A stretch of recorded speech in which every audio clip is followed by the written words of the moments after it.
दोस्तों नमस्कार, मेरा YouTube channel your health is your wealth में आपका स्वागत है। आज मैं आपसे बात करने वाला हूँ ट्रेडिशनल मार्केटिंग और डायरेक्ट सेलिंग मार्केटिंग में क्या फ़र्क है। क्योंकि हम डायरेक्ट सेलिंग मार्केटिंग करते हैं तो ट्रेडिशनल मार्केटिंग को नहीं समझते। जब तक हम ट्रेडिशनल मार्केटिंग को नहीं समझेंगे तब तक हमारे समझ में डायरेक्ट सेलिंग मार्केटिंग भी नहीं आएगी। मार्केटिंग से मेरा मतलब है खरीदारी का तरीका। ट्रेडिशनल मार्केटिंग में जो खरीदारी का तरीका है वो तरीका ये है, ये कंपनी है दोस्तों, कंपनी ने किसी प्रोडक्ट को बनाया, उस प्रोडक्ट का ऐड किया, एडवर्टाइज का पैसा दिया, उसके बाद C&F हुआ, C&F पैसा लेगा, स्टॉकिस्ट पैसा लेगा, डिस्ट्रीब्यूटर पैसा लेगा, रिटेलर पैसा लेगा, तब जाके वो प्रोडक्ट कंज्यूमर पे पहुंचे। ये चेन बनी हुई है। तो एक एग्जांपल से मैं आपको बताऊं, सपोज करिए ये मार्कर है, इस मार्कर का कीमत किसी कंपनी ने इस मार्कर को बनाया और इसकी कीमत 50 रुपया रखी, जिसमें कंपनी का मार्जिन भी सम्मिलित है। कंपनी है दोस्तों, कंपनी ने इसकी प्राइस 50 रुपये रखी। कंपनी का इसमें इसी 50 रुपये में कंपनी का मार्जिन भी है। अब जो कंपनी खर्च करेगी इसमें एडवर्टाइज, क्योंकि कोई भी सेलिब्रिटी ऐड करेगा इस प्रोडक्ट का तो बिना पैसे का तो करेगा नहीं, पैसा लेगा।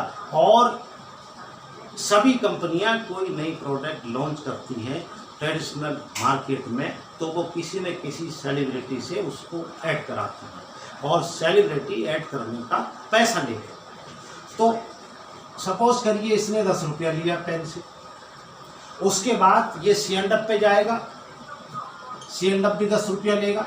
उदाहरण बता रहा हूँ मैं, ये रकम कम ज़्यादा हो सकती है। C&F के बाद स्टॉकिस्ट पे जाएगा, स्टॉकिस्ट ने भी 10 रुपया लिया। स्टॉकिस्ट के बाद ये डिस्ट्रीब्यूटर में जाएगा, डिस्ट्रीब्यूटर ने भी 10 रुपया लिया। डिस्ट्रीब्यूटर के बाद ये रिटेलर पे जाएगा, रिटेलर भी पैसा लेगा, उसको भी मार्जिन चाहिए, तो 10 रुपया इस रिटेलर ने लिए। रिटेलर के बाद ये जाएगा कंज्यूमर को, और कंज्यूमर को ये मार्कर मिलेगा 100 रुपये। 50 रुपये का प्रोडक्ट कंपनी से चला और कंज्यूमर तक पहुंचते पहुंचते 100 रुपये का, 500 का भी हो सकता है। ये तो एक उदाहरण दे रहा हूं मैं, यानी डबल तो मिनिमम होना ही होना। कंज्यूमर से प्रोडक्ट चला, कंपनी से प्रोडक्ट चला, कंज्यूमर पे पहुंचते पहुंचते 100 का हो गया, क्योंकि कंज्यूमर सीधा कंपनी से माल नहीं ला सकता। कंज्यूमर रिटेलर पे जाएगा, रिटेलर डिस्ट्रीब्यूटर पे जाएगा, डिस्ट्रीब्यूटर स्टॉकिस्ट पे जाएगा, स्टॉकिस्ट C&F पे जाएगा, और C&F जो है वो कंपनी से माल, और ये C&F भी कंपनी का खास ही आदमी होगा, क्योंकि उसी को वो C&F बनाएगा। तो ये चेन बनी है दोस्तों। ये ट्रेडिशनल मार्केटिंग का तरीका है, यानी खरीदारी का पुराना तरीका, जो हमारे दादा परदादा इसी तरीके से खरीद रहे हैं। 50 की चीज़ 100 में मिल रही है, 100 की चीज़ 200 पे मिल रही है, 200 की चीज़ 1000 की भी मिल सकती है। ये खरीदारी का पुराना तरीका है, यही सिस्टम चलता चला आ रहा है। अब इस बिजनेस की विशेषता क्या है, यहाँ पे कंपनी ने प्रोडक्ट बनाया, कोई कमी नहीं है। सपोज करिए किसी कंपनी ने दाल बनाई, तो वो कंपनी कंकड़ नहीं बनाएगी, दाल ही बनाती है। ये बीच के जो मीडिएटर हैं, ये अपने मार्जिन को बढ़ाने के लिए इन प्रोडक्ट में मिलावट करते हैं। स्टॉकिस्ट कर सकता है, डिस्ट्रीब्यूटर कर सकता है, C&F कर सकता है, और रिटेलर कर सकता है। कंज्यूमर को तो ये पता है कि साहब ये इतने का है, उसने तो यूज करना है। और ये जो चेन बनी है, ये बीच के जो मीडिएटर हैं अपने मार्जिन को बढ़ाने के लिए प्रोडक्ट में मिलावट करते हैं। जितने भी खाद्य सामग्री है उनमें ये मिलावट करते हैं।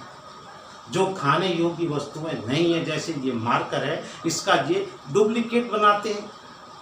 जो 50 रुपये में नहीं, इनको 10 रुपये में मिल रही है, पर कंज्यूमर पे 100 का ही पहुंच रहा है। तो दोस्तों ये खरीदारी का पुराना तरीका है, ट्रेडिशनल तरीका है। हमारे दादा परदादा इसी तरीके से खरीदते चले आ रहे हैं और हम भी इसी तरीके से खरीद रहे हैं। डायरेक्ट सेलिंग में क्या डिफरेंट है उसको हमें समझना है। ये तरीका तो है ट्रेडिशनल मार्केटिंग का, अब हमें समझना है डायरेक्ट सेलिंग क्या है, उसके खरीदारी के तरीके क्या है। तो दोस्तों डायरेक्ट सेलिंग में क्या होता है, ये कंपनी है, कंपनी ने प्रोडक्ट बनाया 100 रुपये का और कंपनी एक अपना स्टॉक पॉइंट आउटलेट बोल लीजिए, स्टॉक पॉइंट बोल लीजिए, पिकअप सेंटर बोल लीजिए, हर कंपनी के अपने अलग अलग नामों से। कंपनी ने प्रोडक्ट बनाया, स्टॉक पॉइंट पे आया और स्टॉक पॉइंट से सीधा कंज्यूमर पे गया, माल सीधा कंज्यूमर पे गया, बीच के मीडिएटरों का खेल खत्म। इसको बोलते हैं direct selling, direct selling business. इसमें बीच के बिचौलियों के लिए कोई भूमिका है ही नहीं। अब यहां पर समझने वाली बात यह है, डायरेक्ट सेलिंग में किसी का कोई ऐड नहीं होता है, ना कोई C&F होता है, ना डिस्ट्रीब्यूटर होता है, ना रिटेलर होता है, ना स्टॉकिस्ट होता है। 9 सितंबर 2016 मिनिस्ट्री ऑफ कंज्यूमर अफेयर ने जो गाइडलाइन जारी की है, डायरेक्ट सेलर को एक नाम दिया गया है डिस्ट्रीब्यूटर, जिसको डायरेक्ट सेलर भी बोलते हैं और डिस्ट्रीब्यूटर भी बोलते हैं। ये बीच के बिचौलियों की जितनी भूमिका है, ये एक सिंगल बंदा इसमें डायरेक्ट सेलर में आता है। यानी कंपनी के प्रोडक्ट का ऐड कौन कर रहा है, डिस्ट्रीब्यूटर कर रहा है, तो ये पैसा भी डिस्ट्रीब्यूटर को ही मिलेगा। सेलिब्रिटी का खेल खत्म हो गया है। कंपनी का C&F कौन है, डिस्ट्रीब्यूटर है, इसका भी खेल खत्म हो गया, C&F है, क्योंकि ये प्रोडक्ट हमें डायरेक्ट मिलता है, यहाँ पर कोई C&F नहीं है। अब ये जब डायरेक्ट डिस्ट्रीब्यूटर इसका ऐड कर रहा है, इसका डिस्ट्रीब्यूटर है, इसका रिटेलर है, सब काम तो डिस्ट्रीब्यूटर कर रहा है, यानी डायरेक्ट सेलर कर रहा है, तो ये पैसा भी डिस्ट्रीब्यूटर में डिस्ट्रीब्यूट होता है। C&F का खेल खत्म है। स्टॉकिस्ट कौन है, डायरेक्ट सेलर है, स्टॉकिस्ट का खेल खत्म हो गया। डिस्ट्रीब्यूटर कौन है, डायरेक्ट सेलर है, इसका भी खेल खत्म हो गया। रिटेलर कौन है, डायरेक्ट सेलर है, रिटेलर का भी खेल खत्म हो गया, क्योंकि यहाँ पे कंज्यूमर पे सीधा प्रोडक्ट जाता है। कंपनी से स्टॉक पॉइंट पर आया, स्टॉक पॉइंट से सीधा कंज्यूमर पे गया, ये बीच के मीडिएटरों का खेल खत्म हो गया। तो दोस्तों ये होती है डायरेक्ट सेलिंग। डायरेक्ट सेलिंग का मतलब है बीच के मीडिएटरों का कोई काम नहीं है, और यही वो लोग हैं जो सामान में मिलावट करते हैं। डायरेक्ट सेलिंग में मिलावट का कोई रोल नहीं है, यानी ऑप्शन है ही नहीं। सपोज करिए मैं रेनाटस वेलनेस में काम कर रहा हूं, मैंने रेनाटस वेलनेस की 2 बोतल रेनाटस नोवा मंगाई, तो कंपनी स्टॉक पॉइंट पे भेजेगी और स्टॉक पॉइंट से मेरे पास आएगा। अब इसमें मिलावट कौन करेगा? दूसरी चीज, मेन चीज ये है, कंपनी ने इस स्टॉक पॉइंट पे 100 बोतल भेजे हैं, तो 100 बोतल की ही बिलिंग कर सकता है, इसके पास अधिकार है ही नहीं, क्योंकि 100 बोतल जब कंपनी ने भेजे हैं तो बिलिंग भी 100 बोतल की होगी, 101 बोतल की नहीं होगी। इसका मतलब है हमें जो डायरेक्ट सेलिंग में माल मिल रहा है वो ओरिजिनल मिल रहा है और 100% शुद्ध मिल रहा है। मैं तो ये कहूँगा कि जितने भी खाद्य वस्तुएं हैं वो हमें ट्रेडिशनल मार्केट से ना खरीद के जो भी डायरेक्ट सेलिंग मार्केट में काम कर रही है उनका प्रोडक्ट लें। उसमें कुछ नहीं तो शुद्धता की 100% गारंटी है। पहला फायदा तो यही है डायरेक्ट सेलिंग से, 100% शुद्ध सामान है, शुद्ध सामान। दूसरा फायदा जो है दोस्तों, ये फर्स्ट है और 2 है। दूसरा फायदा है पूरे देश में, पूरे देश में एक रेट।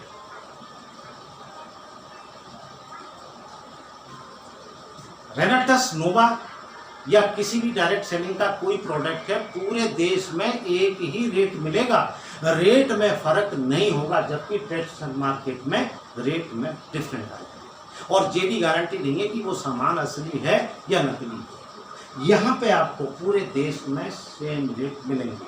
जो तीसरा फायदा है दोस्तों, तीसरा जो फायदा है पक्का बिल। पक्का बिल डायरेक्ट सेलिंग में हमें पक्का बिल मिलेगा कंप्यूटर द्वारा प्रिंटेड, जबकि ट्रेडिशनल मार्केट में इस चीज़ की कोई गारंटी नहीं है आपको पक्का बिल मिलेगा या नहीं मिलेगा। किसी कस्टमर ने लिया और किसी ने नहीं लिया। डायरेक्ट सेलिंग की विशेषता ये है, आप 1 रुपये का एक शैम्पू का पाउच भी लेते हैं तो उसका भी आपको बिल मिलेगा, क्योंकि यहाँ पर कंज्यूमर जागरूक है। बिलिंग नहीं करेगा तो कमीशन कैसे आएगा, इसलिए वो जितने का भी प्रोडक्ट लेगा उसकी बिलिंग कराएगा। यहाँ पर ये चीज़ नहीं, ये दोनों बिजनेस में फ़र्क है। और जो महत्वपूर्ण चौथा जो फायदा है वो है दोस्तों, देश के विकास में सहभागिता।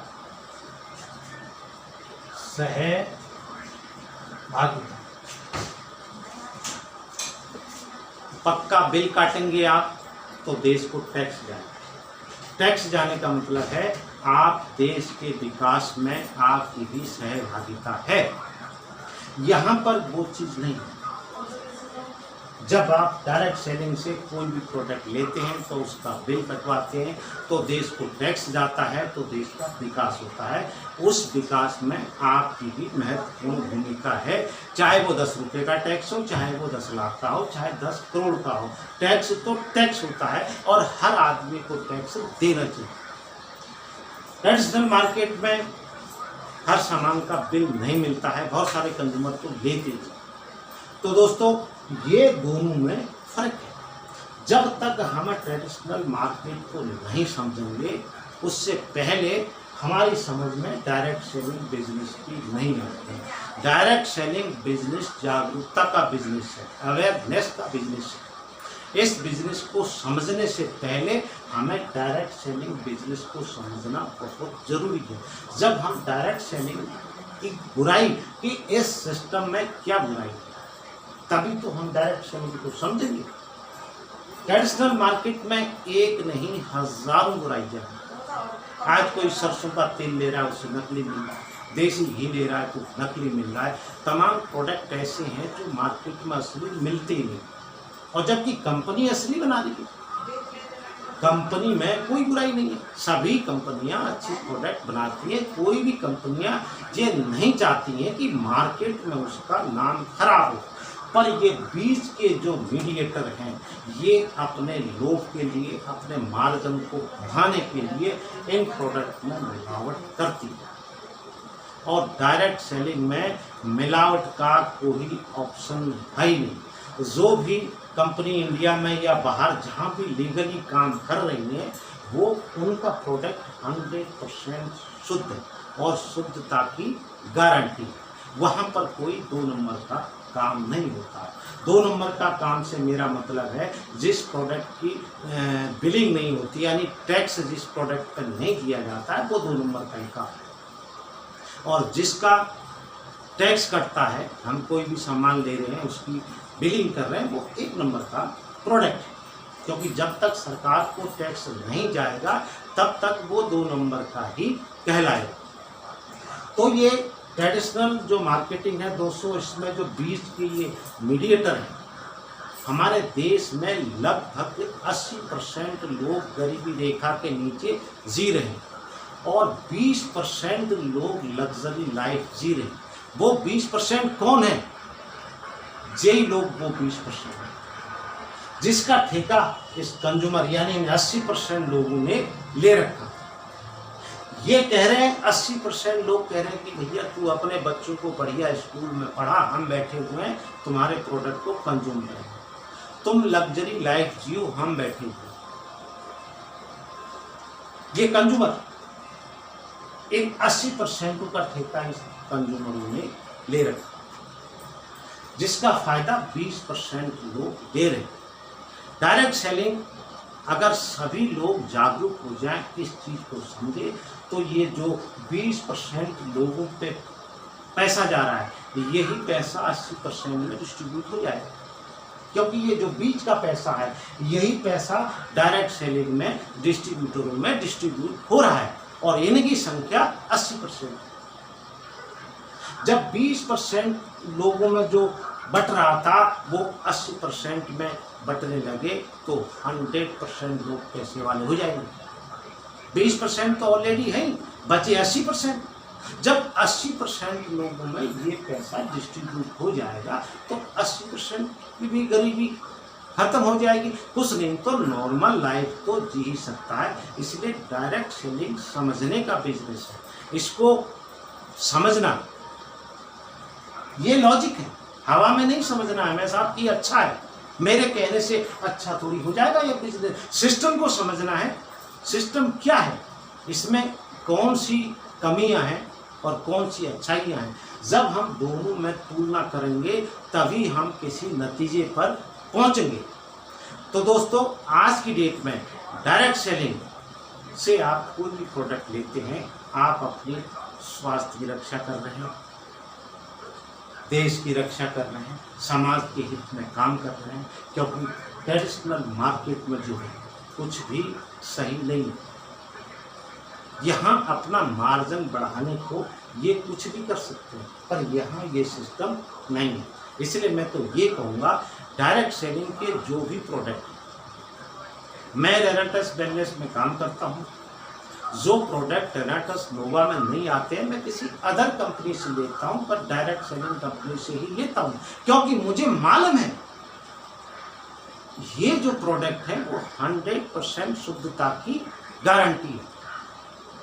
2-4 पैसा ऊपर नीचे हो सकता है, क्योंकि डायरेक्ट सेलिंग कंपनी क्वालिटी को मेंटेन कर रही है और टैक्स दे रही है सरकार को, और उसका पैसा हमें भी दे रही है। जो डिस्ट्रीब्यूटर का कमीशन होता है, जो 50% बीच के ये बिचौलियों में पैसा डिस्ट्रीब्यूट होता है, वो पैसा कंपनी हमें दे रही है। हम इसका ऐड कर रहे हैं, हम इसके सिलेंडर हैं, हम इसके डिस्ट्रीब्यूटर हैं, हम इसके स्टॉकिस्ट हैं, तो ये कमीशन भी तो हम ही मिलेगा। अब डायरेक्ट सेलिंग में कहाँ बुराई रहेगी। इसलिए दोस्तों, ये एक फ़र्क है डायरेक्ट सेलिंग और ट्रेडिशनल मार्केट का। नेक्स्ट वीडियो में मैं बहुत जल्दी आपसे रूबरू होऊंगा। तब तक के लिए नमस्कार, धन्यवाद।